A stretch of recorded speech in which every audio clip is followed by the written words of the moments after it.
organization, thesis, and your conclusion, content. Okay? So that's what I was looking for, and that's where you're going to get your 50 points. Okay? And that was already discussed prior, so you guys knew exactly what it is. And that's how all essays will be, is you'll be given the grade criteria, what it will be graded on. I can guarantee you, always organization, always organization, always thesis, content and ideas, MLA eventually once you start learning it, and conventions, so spelling, grammar, all the regular conventions of the paper. Okay? That's usually about the 5 areas that I look at. So on your compare and contrast essay, you'll notice that there's 3. There's a working rough draft, a revised rough draft, and a final draft. So it'll work much like we did with just the rough draft, where you're going to bring in what's called the working rough draft, and then your peers are going to get the peer edit just like we did before, but maybe for a little bit more criteria than what we did on the first one, right? And so you're going to need to have a fairly substantial paper, and this is what I want to definitely put into your brains. Don't think that just because you come with, you know, a half a sentence or a half of a paragraph, oh, but it's a working rough draft, that you're going to get the points. Your working rough draft is a full draft of your paper. It has all of the elements of the essay in order to be considered a working rough draft. You cannot work with a sentence string. You cannot work with a little blurb, and neither can your peers. And the point of the working rough draft is to get some peer feedback so that you can take it home and you can edit and you can revise and get me a rough draft. Then when you turn in your rough draft, which has been revised, I will give you feedback. And I will turn your paper back to you. So now you'll have your peers' feedback, you'll have my feedback, and then you'll have a chance to rewrite for the final, and you'll get a final grade. Okay, so that's a nice way to be able to make sure that you really have an opportunity to make your papers your best effort and have a lot of feedback on it, and so that you know that you'll be successful when you move up to 121 and so on and so forth, or whatever the number is here. Okay. That's the way that each of them work. If you see the problem solution, you have the working rough draft, revised, final. We also are going to have a group project, a poster slide, and then your midterm exam. Your midterm exam is going to be over pretty much anything goes, you know, like the material, the literary terms we put up, what does thesis mean, what place or position, what does it mean to have a unified paragraph, be able to understand what paragraph unity is. All of those things are free game for midterm questions, as are any of the grammar lessons. You know, you might be given a sentence that you have to correct in grammar, and that might be on a midterm. So that's what your midterm will be over. And then you'll have the essay number 4, the rhetorical essay, same thing, rough draft, working rough draft, revised draft, and final draft. We'll have an MLA quiz. So after we've had an MLA workshop, we'll have an opportunity, you know, where you have the opportunity to really work with MLA. Then a few weeks later, we'll have a quiz over it. And then your last essay is an argumentative essay. If you notice, there's no working rough draft. There's an annotated bibliography, and I'm trying to get everybody not afraid of writing the annotated bibliography. It's basically like writing a citation or a works cited page, but whatever your resource is, then you write a paragraph under it explaining what it is you're planning to use from that resource and how you're planning on integrating it into your paper. So all it really is the listing of your resource and how you're planning to use it in your paper. So it's pretty easy, and you get an opportunity to try that out, and then you'll have your rough draft and final draft. And finally, your final exam, which is the last day of the class.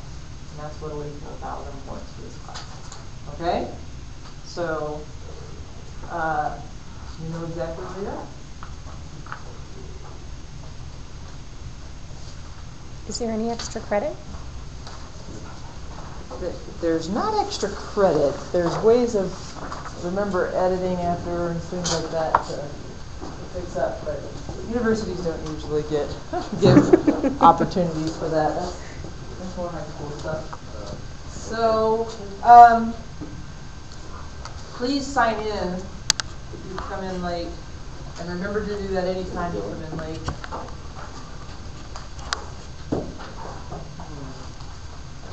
Does anybody have the extras of the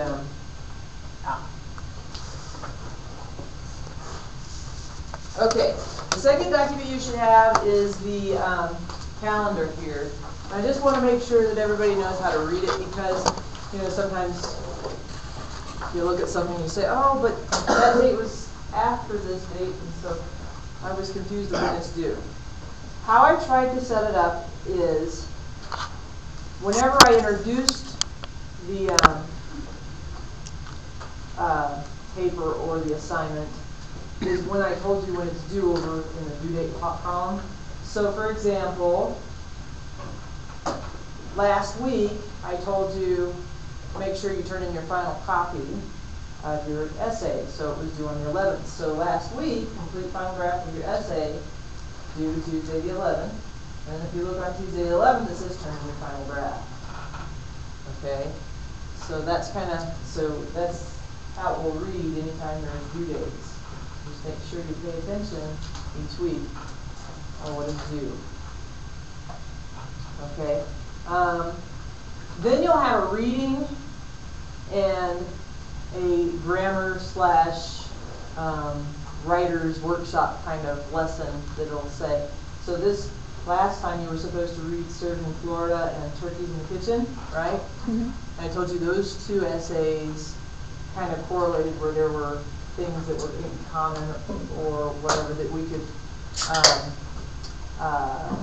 compare and contrast. And then I have two others that I'm going to assign today. We're not going to actually work with them today, you're just going to read them, and we're going to come back to them and discuss what are some of the elements that in those writings that you might be able to compare and contrast. So as you're reading, you might want to take notes on some of the similarities, some of the differences in the pairs. So the turkeys in the oven and serving in Florida go together, and in this week's reading, or today's reading, dumpster diving and you talk pretty, they kind of go together. And just kind of figure out what kind of things you might be able to compare and contrast. Maybe you can compare and contrast themes of the stories. Maybe you can compare and contrast characterization, like flat character versus a round character, or dynamic character versus, whatever. Maybe the syntax. Maybe one is very simplistic syntax, words and speech and word patterns, like me talk pretty one day. Okay, very simplistic. Or is it maybe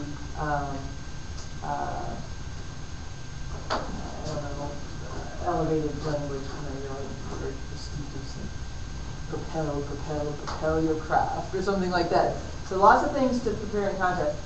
You can compare and contrast almost anything, but you just have to decide as you're reading, what elements can I maybe do that with? So when you're reading, keep that in mind, because we'll probably be working on that when we do our essay, okay?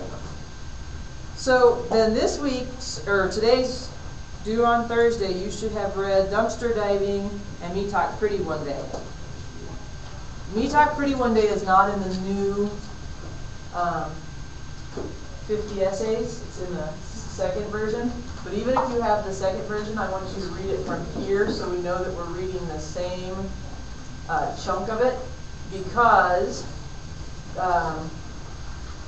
copyright laws being the way that they are, you can only copy certain enough, like a few pages of each thing. You're not allowed to, and it's an entire, Me Talk Pretty Sunday is an entire book. So you're only allowed to print a tiny section of it. So I chose the section that I want everybody to read, and that way everybody's reading the same section. Okay?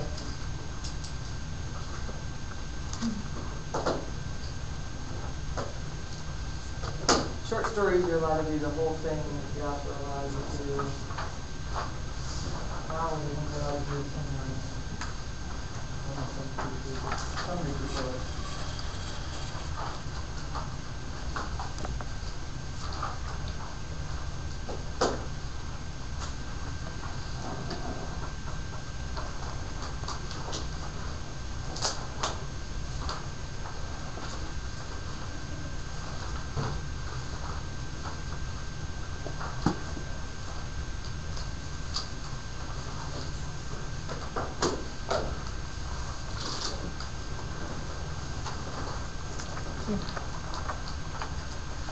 Okay. Does everybody have this? Or did it skip anybody? And that's just your homework, as I said. We're not even going to really have enough time to discuss this today. We'll be doing a discussion on Thursday of all 4 pieces. Okay, so make sure you do your reading. That's why it's assigned. And as I had mentioned to you before, this is a 3 credit hour course, and the expectation is every hour you're in class, you should have 2 hours of homework at home. So if it's a 3 credit hour course, you should at least have 6 hours a week, which means about an hour a day except Sunday. And that's kind of average for almost all, I guess, undergraduate level courses. Graduate level is even more than that. It's an hour and a half per hour you're in class. So. And then master's there, and then your doctoral degree is some ungodly number that you don't even know about. It's like, if you're in class an hour, you need 17 hours of extra time or something ridiculous with your dissertation. Okay.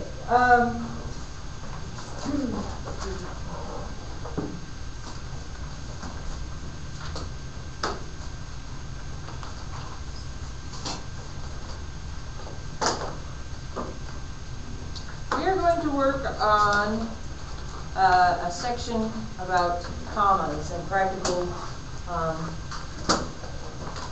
some practical rules that might help you on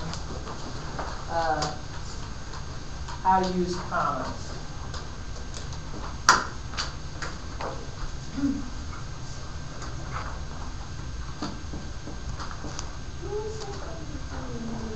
Yeah.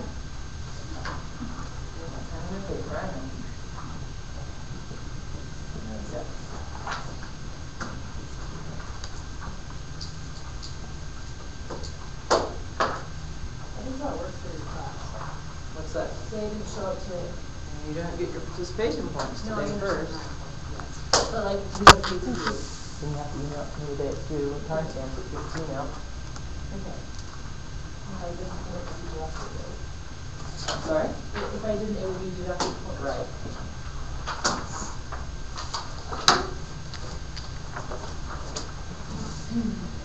And you risk that it's the last one graded because the last one graded, although I have to print it out or what have you, so yeah. Alright, so getting to know your commas. I extrapolated from a book that I like, some exercises, some rules, and you'll notice that there's a couple rules missing, and that's because I wanted the most common rules, and I wanted to make the lesson, shrink the lesson down because each section had so many. So I wanted to shrink the lesson down to at least make it manageable in the time we had. But these are some common rules that will help you, and I want to go through just like we did with using a period, so we're not making run-on sentences, either using the period or the semicolon. So this time we're going to look at just some practical ways of looking at your sentences and putting commas in the appropriate places. A lot of people are like, why do we do that? What was the rule of thumb? What do you remember as the biggest rule in placing commas in school? Whenever you need to take a breath. Yeah. Right, whenever you need to take a breath. The problem is I'm older than you and I have to breathe a lot harder. So if I had to stop and take a breath, I could only read like 5 or 6 letters. And I'm breathing again, okay, not necessarily true. I'm a karate instructor, so I hope I have breath control. But the point being is that's obviously just one of those rules to show that when your sentences get really, really long, and if I read it without the comma or without that pause, that I'd have to go, okay, right? In order to get the breath. And so your teacher would say, when you have that sound of that pause, it's probably a natural place to put a comma. But there's actually a method to the madness and a reason you put commas places. So let's actually know the reason, okay? And I'll also show you some ways that you can check your own sentences, some simple checks that you can do, to where maybe you can fix a few of them. You might not fix them all, but if you fix a few of them, that's awesome, okay? So the first rule is that you use a comma before a coordinating conjunction joining two main clauses. What does that mean? That's a bunch of mumbo jumbo for you guys. A main clause is a complete sentence. So if it's a complete sentence, then you can cover up the rest of the sentence, okay? Then that would be your coordinating conjunction. So I can have a complete sentence and then cover up what's left, and there would be coordinating conjunction. So here, if you look at the example, the prosecutor spoke about the defendant's motive, comma, and the jury listened carefully. So there's actually two sentences there. If I took out that comma and, I would have, remember like we were doing before, we were putting the period and capitalizing, I would have two smaller, choppy sentences, okay? Which is fine for 3rd, 4th, 5th grade, but as we become better writers, we can learn to use compound sentences. But we have to put the coordinating conjunction. Comma and is the most common. And is a coordinating conjunction. Who can tell me some of the other conjunctions? Or but. So. Also for, yeah, any of those. So, but, nor, so. Any of those are coordinating is? Because? Oh, because, yeah. Our coordinating conjunction is not. Okay. What? Okay. I didn't say much. Those are coordinating conjunctions, so you could use it. So you could say, you could come to class prepared, or you could be. Okay? Or you might not get your homework done. Okay? Any of those. So that or works. You can come to class without your book, but you might not be able to get the lesson finished. Understand? So it's literally it's two sentences. I can cover up and the jury listened carefully is a complete sentence as well, right? So it's basically two complete sentences, but you combine them with the coordinating conjunction. So if you guys could complete exercises A through D, and then we'll go over.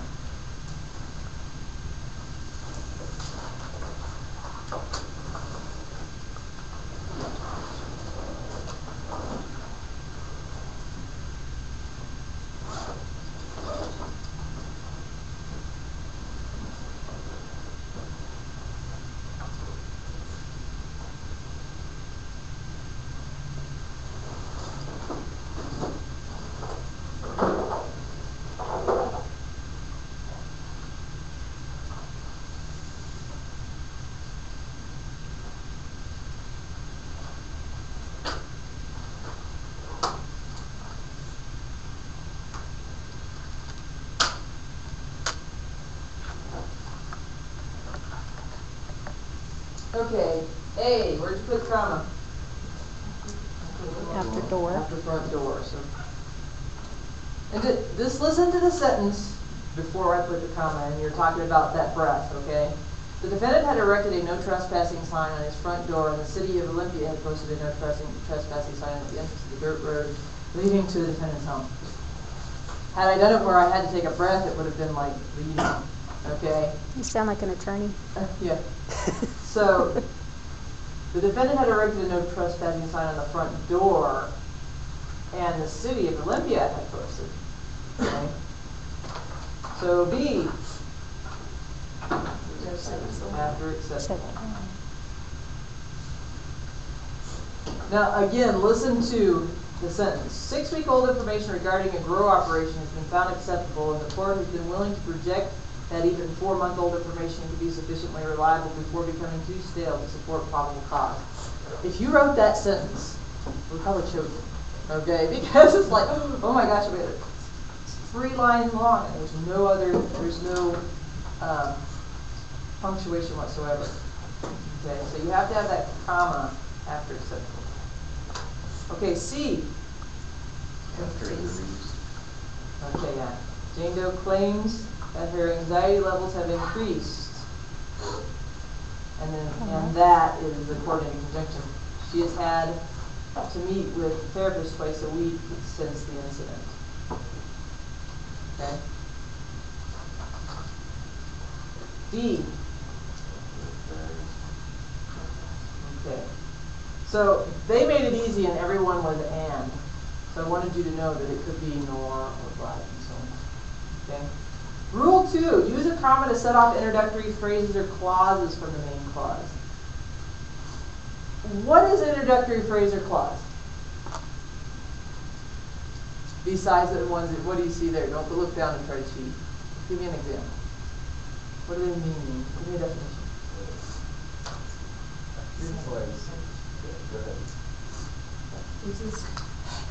It's a sentence that like sums up like the first what you're going to talk about. Kind of like what does it designate? What does introductory information designate? Introducing something. Organization. Okay, it's an organizational tool.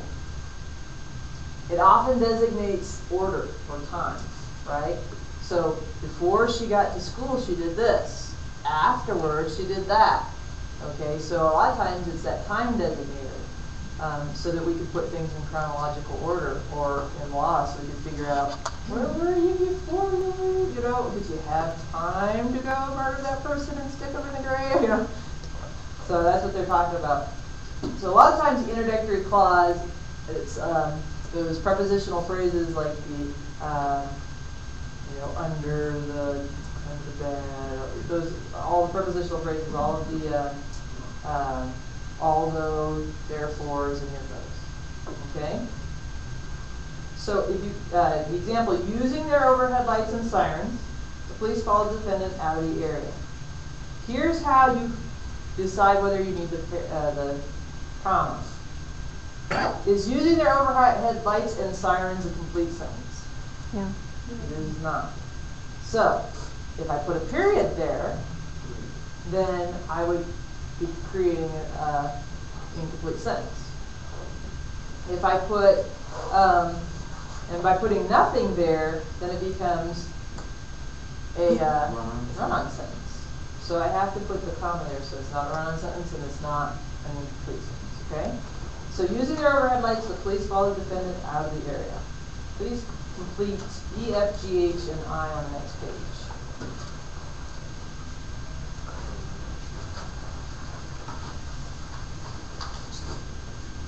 Where do you think?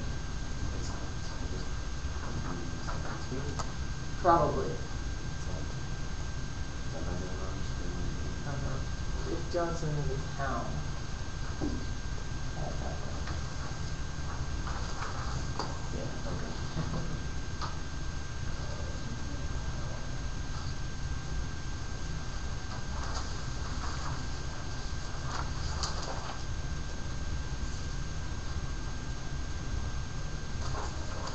Okay, so E,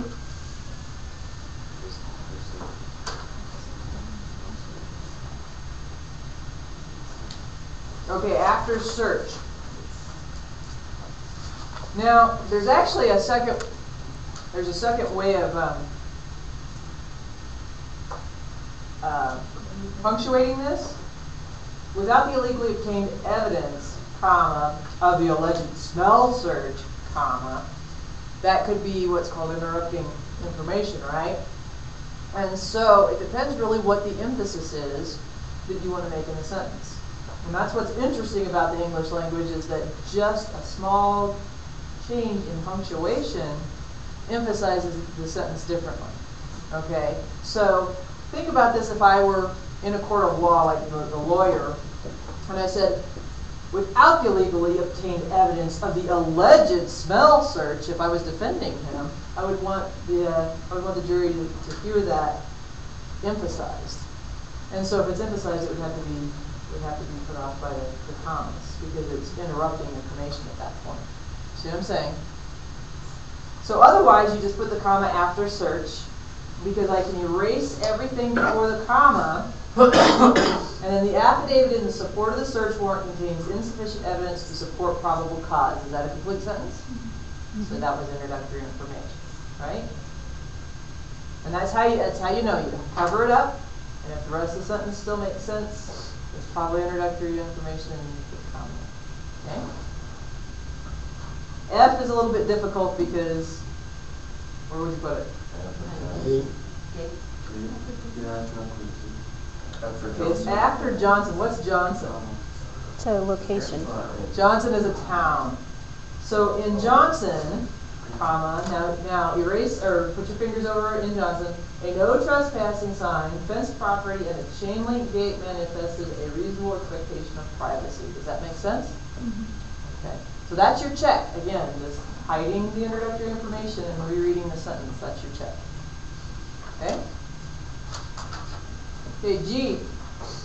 After Consequently. H. Yeah. Okay, the first one or the second one? After the second search. So when the information in the affidavit used to gain a search warrant is the fruit of an illegal search, okay?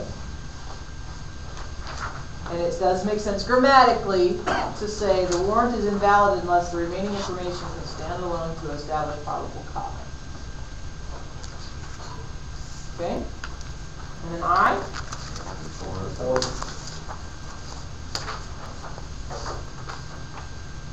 After what? Oh, I'm on S. Yeah, reading the wrong one. Sorry. Yeah, after form. Okay, rule 4.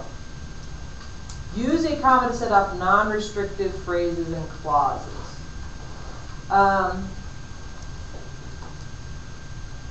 Non-restrictive just means that it's, that's what I call, again, I call it interrupting information. Okay? If it interrupts a sentence, just to kind of add detail, then you can set it off, just like we did in the other one saying the smell search, right? So this is interrupting the sentence too. Look at the example. A corrections officer called Diane Cummings the defendant's girlfriend. Okay? He could have just said a corrections officer called Diane Cummings to stand, right? Oh, you're on 5. Oh, did I skip it? Sorry, 4. Officer Bates, acting as a decoy, remained outside the sidewalk. So I could just say Officer Bates remained outside the sidewalk.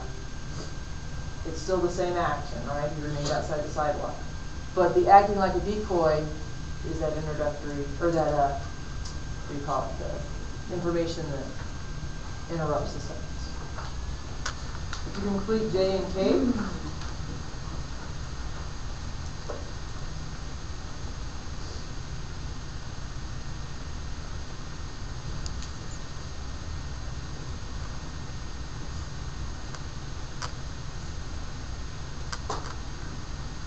Okay, what do you put for J? Case in here. After case and here. California case is Marks versus Whitman. K. Yeah, the second one's already there, so after Grimsby. So unlike the doctor in Grimsby, the state trooper did not have an established relationship with his case. Okay, so you guys are starting to see that I can cover up that information, and it just makes the sentence a little bit more detailed. Okay. 5, set off non-restrictive A positive with commas. Now you're like, that's English speak. What the heck is an A positive? An A positive is just using different words to describe whatever it is that they're talking about, the subject.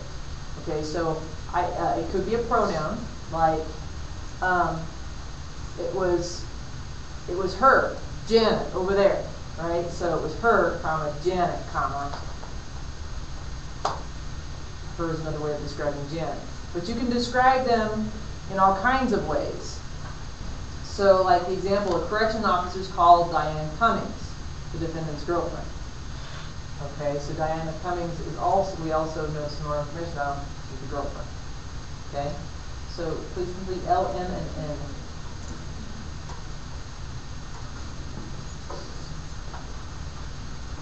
By the way, there are 2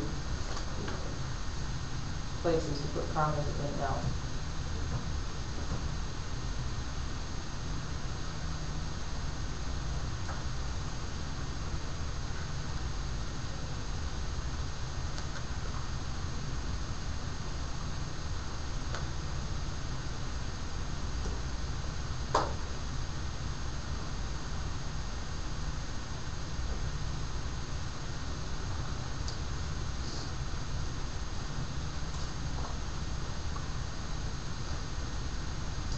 Okay, where'd you put it in now? After Miss May and Citizen. Okay, after Miss May and after Korea. Actually, yeah, you're right, there's 3. So after Miss May, after Citizen, and after Korea. So there's actually 3 there. Wow.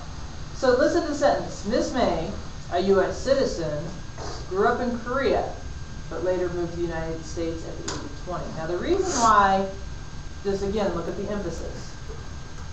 If I were defending Miss May, if she was in the courtroom and she wasn't a U.S. citizen, and I just took that information out and just said Miss May grew up in Korea, somebody's like, oh, well, you know, deport her, all right?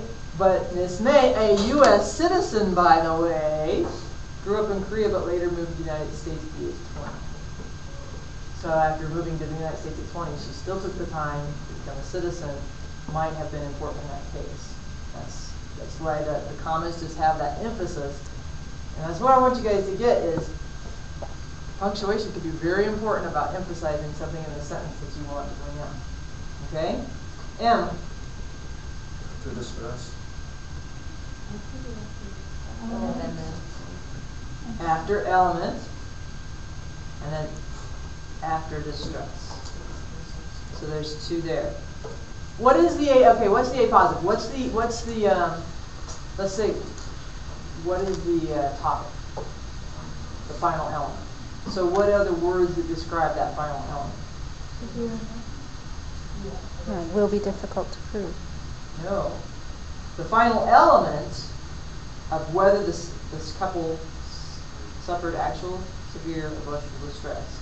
So the final element was whether they actually served emotional distress or not. Okay? So that's the definition of what the final element is. So that's what they talk. That's what I mean by a positive. Is other words that define what the subject is. So,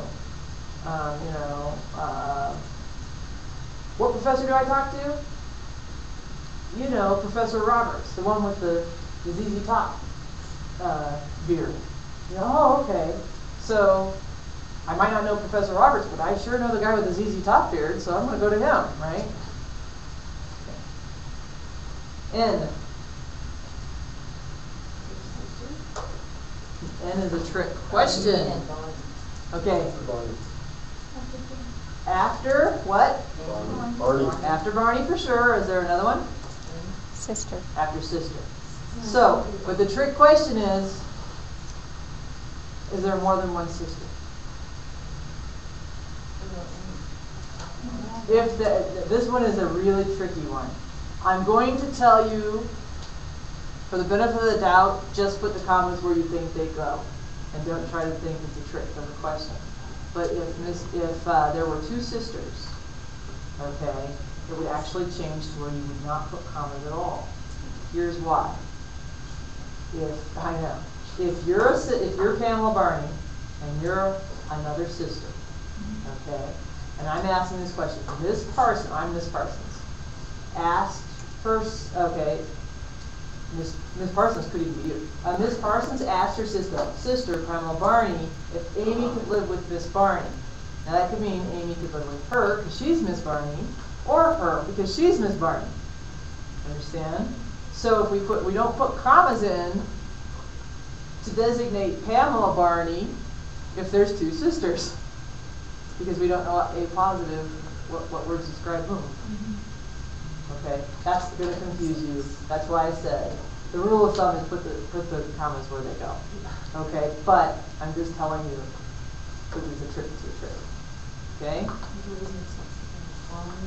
So in other words, is I asked you, Pamela Barney, if Miss Barney could let Amy live with her. Maybe that's Miss Barney who I'm talking about. So I'm not talking to Pamela Barney anymore. That's why it's very confusing.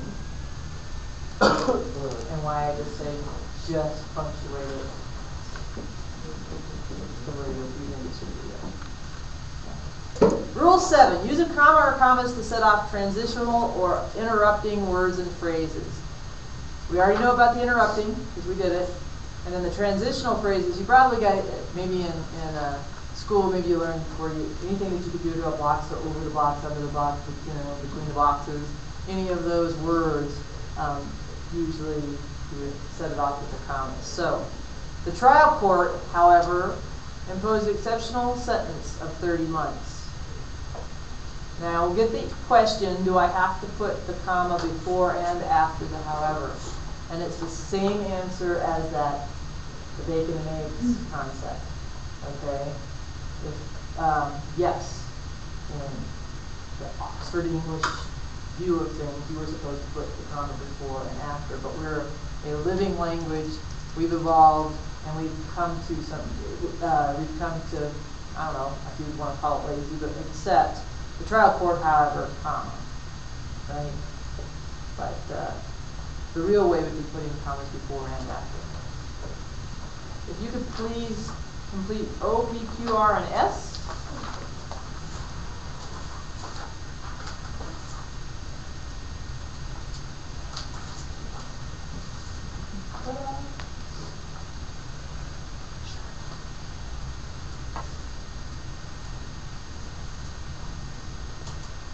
Let's just quickly get through these. So O.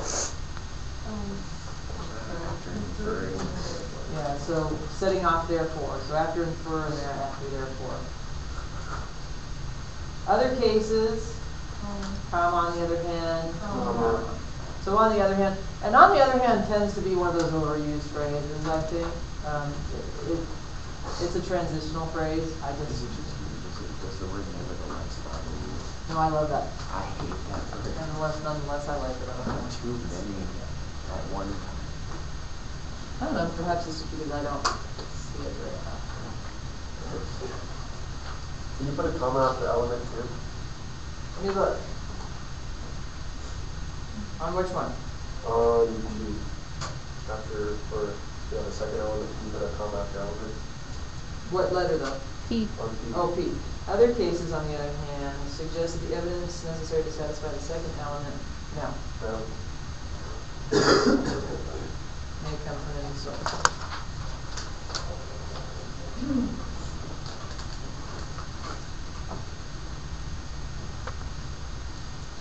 Okay, Q.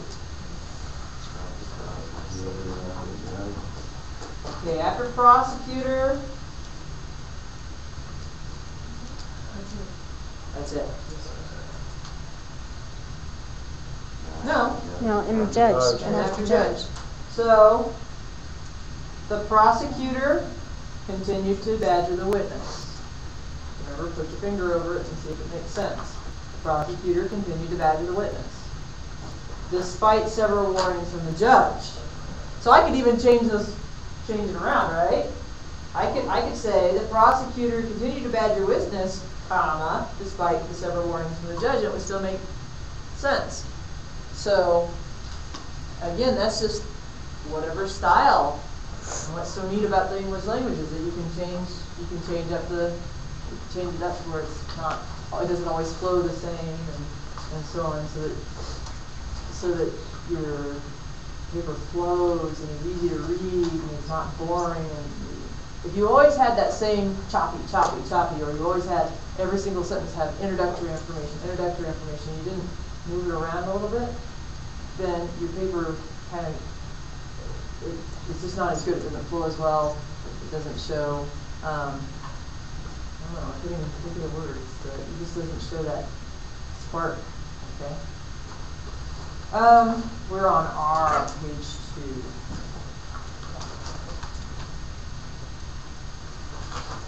After jury, however. And then S, After cause and after crime, however. Okay, there's two more rules, 9 and 10. Use a comma or commas to set off phrases of contrast, such as Adams initially indicated that he, not Wilson, was involved in the robbery. If you covered up not Wilson, Adams initially indicated that he was involved in the robbery. Okay?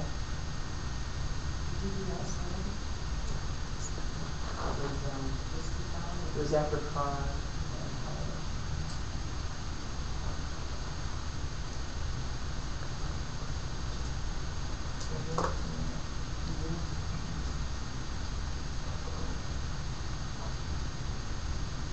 So look, if I put there,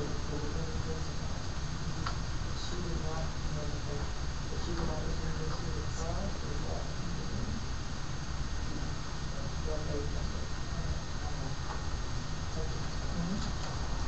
Okay, and then also using commas between items in a series.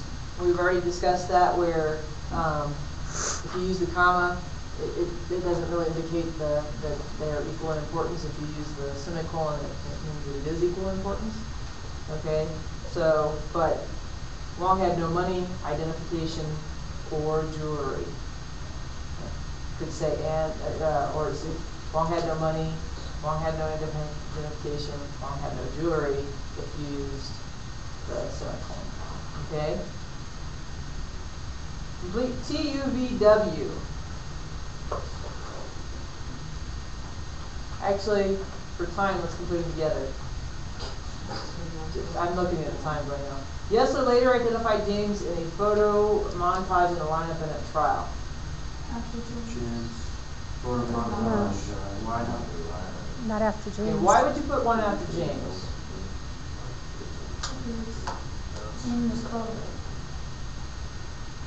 No, I just thought. he identified James in a photo montage, in a lineup, and at the trial. There you go.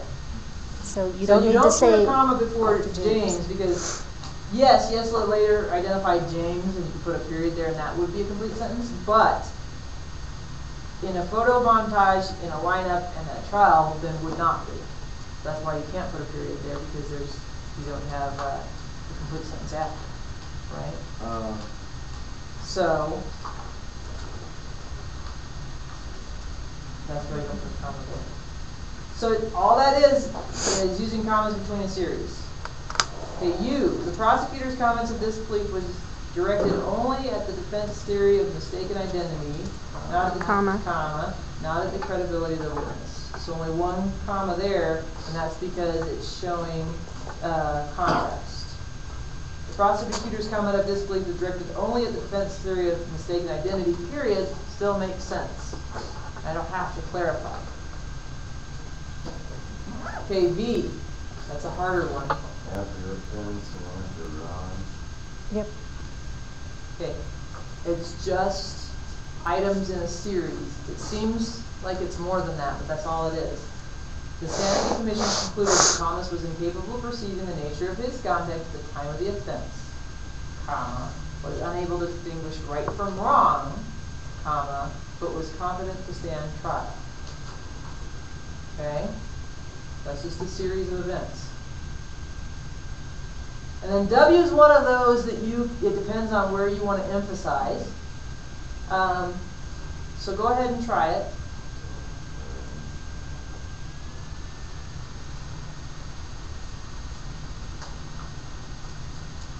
Okay, after a rain. Yeah. There's another comment somewhere.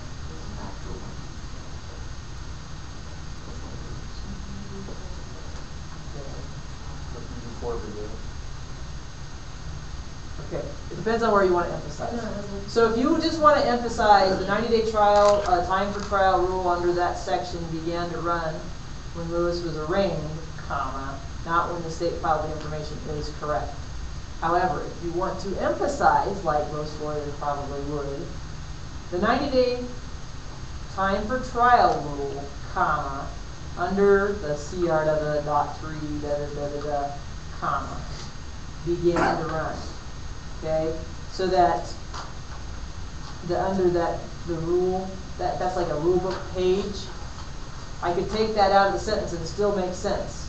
The 90-day time for trial rule began to run when Lewis was arraigned, not when the state filed the information, right?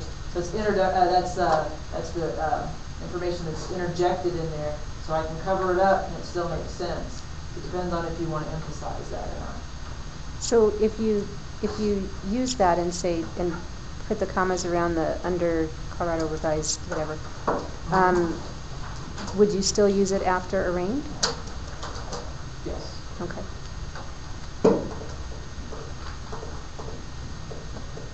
So then you'd have 3 common sentences, right? Mm-hmm.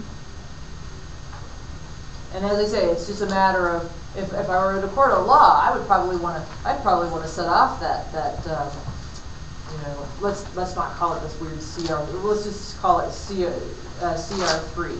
Okay. In section CR3, you'll notice that, right? So that's why the person might want to emphasize that if they were defending somebody that way. Yes. I have a question. So that case says it was used for practice exercise. Uh-huh. And if you look at the Jane Doe one, they didn't put a comment in there on the front page. Yes, and I know because you can. That's another one of the exceptions to the rules. Okay, I was like.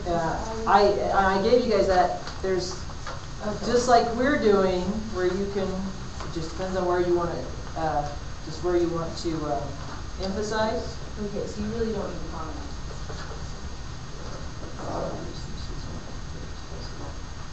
Yeah, we have that one? Yeah, it's on the first exercise you did, and it's C. Jane Doe claims that the anxiety levels have increased and that she was, It's because of the that. Just like if you see in another one where if you add a that, which one was that? There's another sentence that if you, and I gave you the that. California case? Yeah, the California case, if you add a that, then it can change. A California case, that is the key to the issue here. Okay. So there's just little nuances and things that you can change to change the emphasis. Which, guys, is my point that there's always suggestions, right? Is there a wrong answer? Yes. If you don't have commas and it's a run-on sentence, then it's wrong. Or if you do a comma splice. But if you're trying to set off information, you can certainly use commas to point that out. So it's a matter of style. Okay, and that's why I gave you that, so that you can go back and look and see that there are some other ways to do it. Okay, it's a matter of style.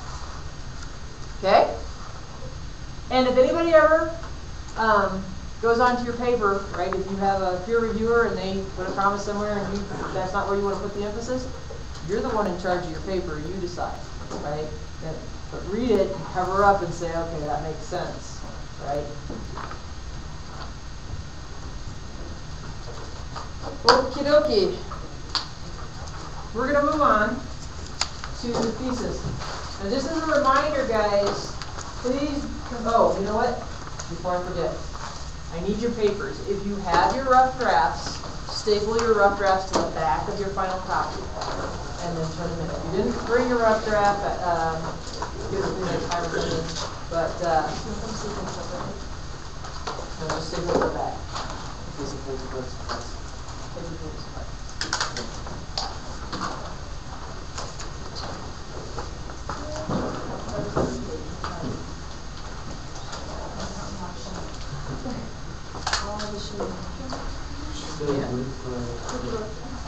A rough draft on the very back, not the front.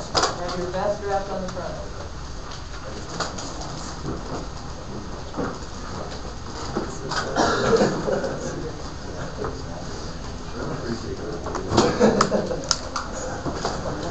We haven't gone over your mill yet, but we will. Yeah.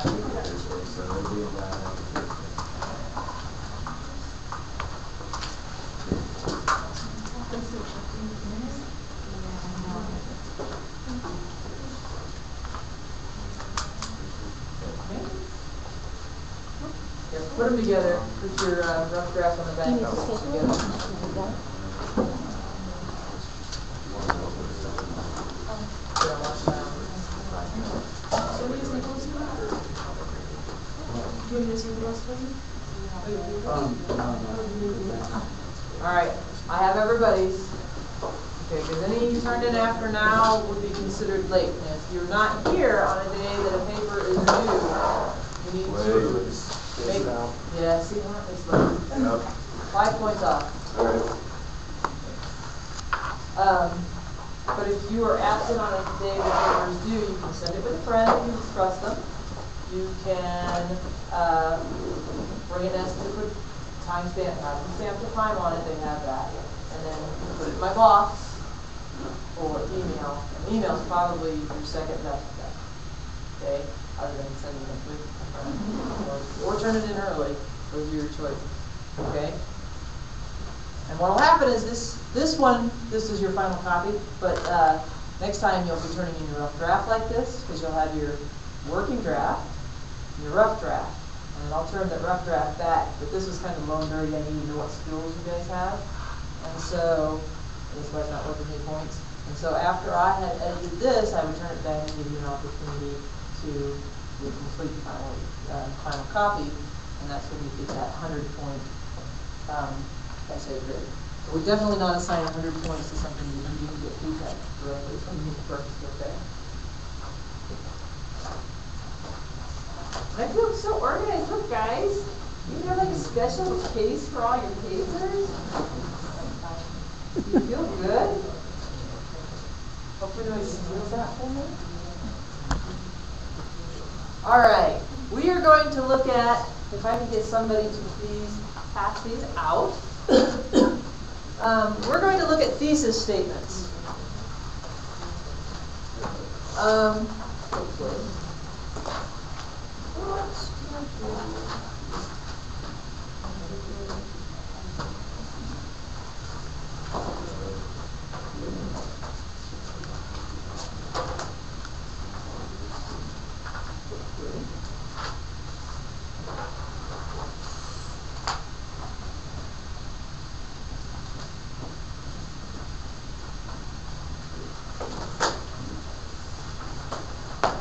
Just to get some clarification for you.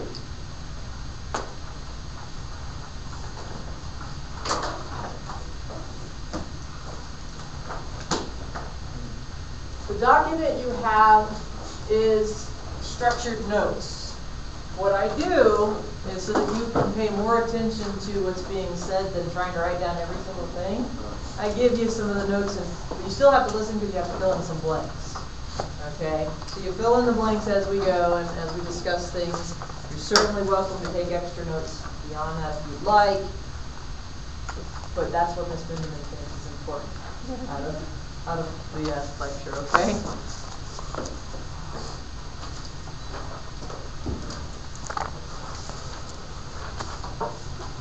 This thing takes forever to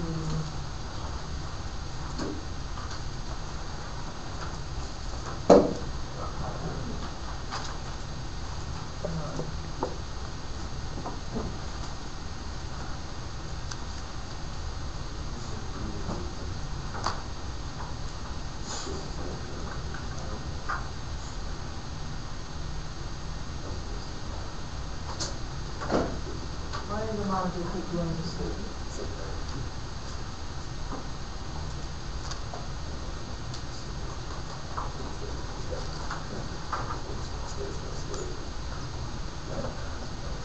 It worked earlier today.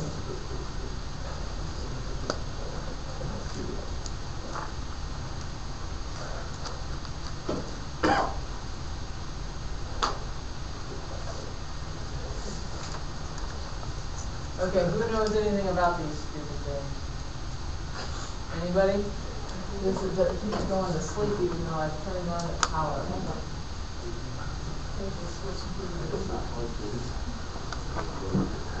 Is your computer plugged in? Well, we used it like 2 hours ago, so unless the next class. Good something. But they were not using it. This looks like My note's plugged in. I can see the light from here. yeah.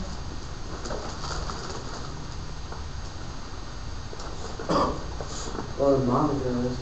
Oh yeah, the computer. There's no signal, scanning, no signal, no signal. Now there's this little blue thing. Perhaps it fell off from something. Where's the end of it plugged into? A wall. Really? There's a white one down there too. Well, why would it have worked an hour ago?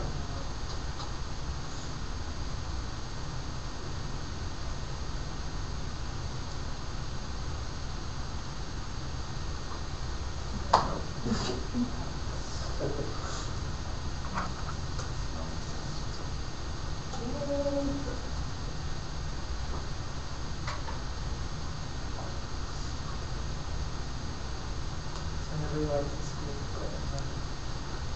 It's too slow and forces you to use Internet Explorer. the ones upstairs have, or the ones up the other one have Firefox on. Yeah, but all the classes that I have do all these lab things which don't even work with anything but Internet Explorer. It's pretty stupid.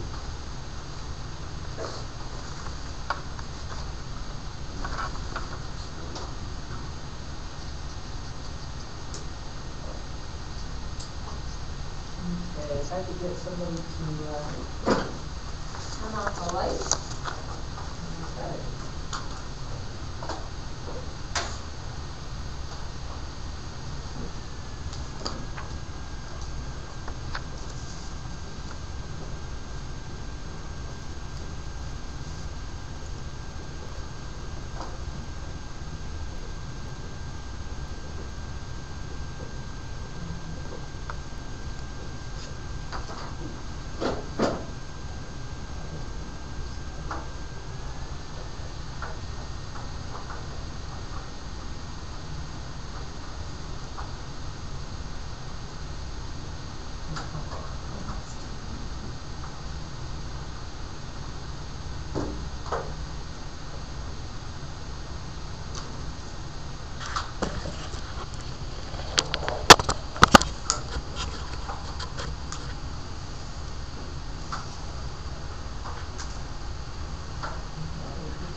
Okay. That's not showing the source up there, is it? Use that keypad that looks like a thermostat inside. Do you see the, Up on the wall. up on the wall, right there? Next to the tiger. Next to the tab. Yes, turn that on.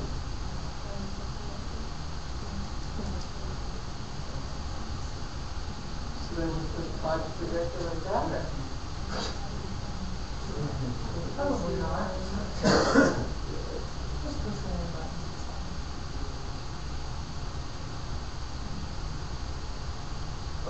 Something happened? See that?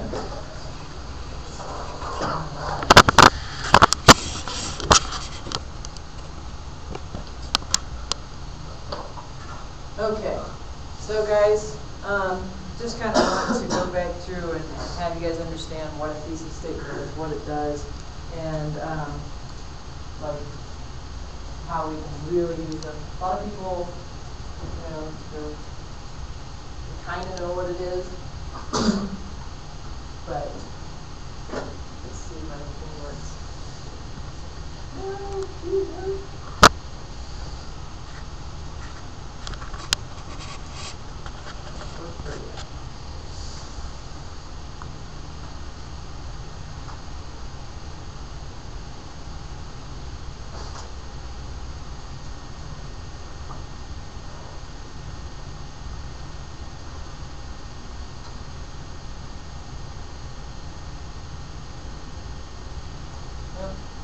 carefully. There's not much work. So I'll have to stand over here. So guys, basically a little bit about the thesis statement. One of the things is it is a complete sentence. Okay? And it has to contain the main idea. The thesis statement is the item that controls the content of your essay.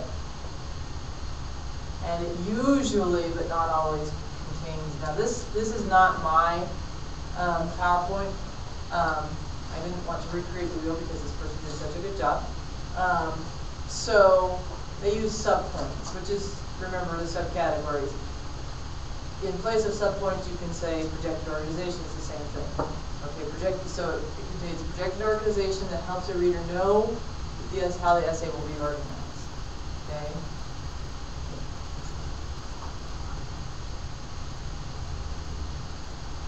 When I was young, I always knew that I wanted to become a teacher someday.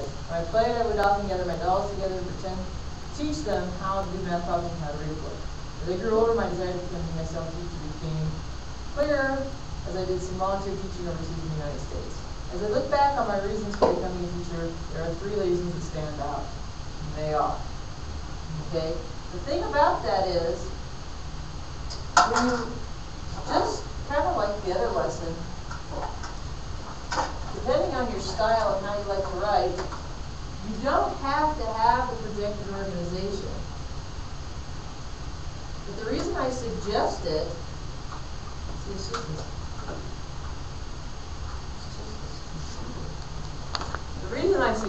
is that if I stopped at the yellow, okay, as I look back on my reasons for becoming a teacher, there are 3 reasons that stand out. I wrote the paper. How many reasons does the audience expect? 3. If I write 4, then I should have put 4 reasons. If I only write 2, then the person's going like searching around trying to figure out where's the 3rd one. Sometimes you feel like that with textbooks. You're like, well, where's the 3rd answer? Okay, but then this person said the love for English language, my interest in how people learn, and a desire to help other people. So now the reader knows to look for the love of the English language, since the next paragraph is only about that. Okay, and I'm going to show you some better examples of where it really changes how you write your paper. This one is the one that really changes how you write your paper. I had a student who his argumentative paper, he was like the 3rd of 5 children. And he wrote his argument paper on how the middle children are affected and are often feel neglected in relationships and so on and so forth. But when he wrote his paper, he did not write any of the projected organization. So I believe birth order can have a significant impact on the formation of a child's character based on my experience growing up in a family of 4 children. Change it to 5 children, he had his essay. The problem is now that what he has to write about is his own experience. And basically he had to write it as a narrative, and it just became this jumbled up paper with no real organization that just went on and on and on. And it was when he presented his paper, talking about it, he would skip back and forth. Oh, when I was 12, oh, when I was this, and it's because it was just him recanting all these experiences. So he didn't base it on the birth order book? I mean, I'm assuming that that's how he got the idea, but... No, but he was just, and my point wasn't anything about the birth order book, but my point was about, here he was looking at and recanting just all these different experiences, and so it just became this endless round of experience, and here and there, and he went everywhere. And it made it very difficult for the audience to really connect because we didn't know what he was going to say next, and it was just this experience after experience. Whereas if he had put some sort of projected organization, it can strongly affect the relationship with parents. Now that next paragraph or next section of the paper has to be about relationships with the parents. Okay? And then he says relationships with others. The next section of the paper has to be about, friendships probably, and maybe sibling rivalry or whatever. And then how one views responsibility as an adult. And so that changes the paper in that it organizes it instantly. Even though it's perfectly okay for a writer to do, that still makes it a correct paragraph grammatically and so on, but it still has a thesis, so I can't mark you off on not having a thesis, but it doesn't help you narrow your topic, and it doesn't help you organize your paper. It doesn't give you a way to conclude it either. Right. So some key features. Here are the yeses and nos. Here's the do's and do nots. The thesis statement, it has to state the main idea of the essay and it is in a complete sentence. A complete sentence must occur and it is not a question. And the reason it is not a question is because you're supposed to take a stance. You're supposed to have an opinion. And if you just ask a question, you're not taking a stance. You're writing a fence. It's usually at the end of the introduction. As I mentioned, you can have a thesis that's your topic sentence. You can have a thesis that is not actually in the paper. It's implicit or implied. Not in any of the papers you write for me. Okay? It must state an opinion or your attitude, not just the topic itself. Here's a funny example that I like you guys to say. Let's see, snowboarding. So if I go out into the, like the commons area, and I go, snowboarding, and everybody's like, and you're crazy, right? But if I go out and I go, snowboarding is really fun and we should go, and everybody, yeah, let me sign up, right? Totally different. So that's how you can think of your thesis. It cannot be just the topic because people are going to think you're crazy. Okay? Why couldn't it be who wants to go snowboarding? I'm just asking. Because it's a question. Okay. The question doesn't take a stance. Unless the question is biased. I'm arguing because I don't understand why not. Really? We're going to go a little more. Okay. Okay. Oh, the last key feature does not announce your main topic, and we'll go there too. Snowboarding. Okay. Since the sentence is a main statement for the entire essay, it should express a complete thought. Therefore, it needs to be in a complete sentence. It's also asserting opinion or idea, so it should not be a question. Look at the examples below. The sport of cross-country running. That's not a complete sentence. However, the sport of cross-country running has allowed me to get better in shape and meet some interesting people. That is a 4-paragraph essay. Okay? Why do I want to be a teacher? That's a question, not a statement. Being a teacher is a great profession because it allows me to work with students and be creative. Now I'm taking a stance.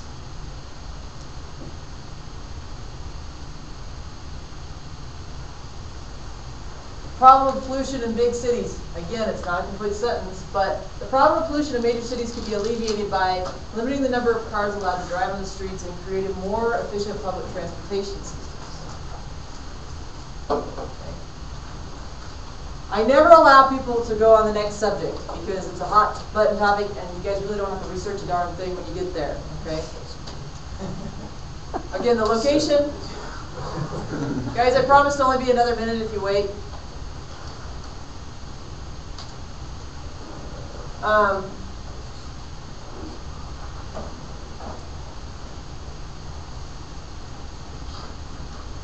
Good thesis statements express a writer's opinion or attitude or on a particular topic. This makes the thesis statement more specific and requires the writer to explain or prove the opinion. Okay? So that's the biggest thing. You have to have some reasoning. I learned to play a musical instrument when I was young. Doesn't make you prove anything. Instead, learning to play a musical instrument when I was young helped me become more intelligent and well-rounded person. Then you have to kind of prove that you're well-rounded. Okay? So, hopefully that'll help you guys. I gave you examples of good and bad structures. This is the last one that I really want to show you. The large influx of people to California has major effects on the state. Here's why this one, even though it's an okay thesis statement, if I wrote my paper on the influx of people to California has major effects, it's going to be the same thing as that paper on birth order. I can think of 7 billion major effects that the influx of people have had on California. I could talk about infrastructure, I could talk about roads, I could talk about health crises, I could talk about all of those things. But when I put my subtopics, and I now narrow my paper to housing, electricity, and jobs, that makes my paper a little bit more manageable. See what I'm saying? So even though that, you can argue, is a fine sentence, and it is an okay thesis statement, this makes my job and your job as a writer easier because it narrows your topic. Okay? And that's what you want to do on every paper from here on out until you're 103. Okay? If you make it to 104, God bless you. Alright? Same thing here, guys. Last thing, don't state the obvious. You can't just announce. In this essay, I'm going to discuss the effects of long-term drug abuse. Instead, long-term drug use can have disastrous effects on one's marriage, career, and health. That's what I mean by don't just. In this essay, I will discuss.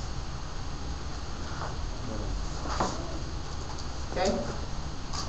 I'm going to talk about, duh! I'm reading your paper. I know you're going to talk about that. Okay? Enjoy. Thanks for staying 3 minutes after.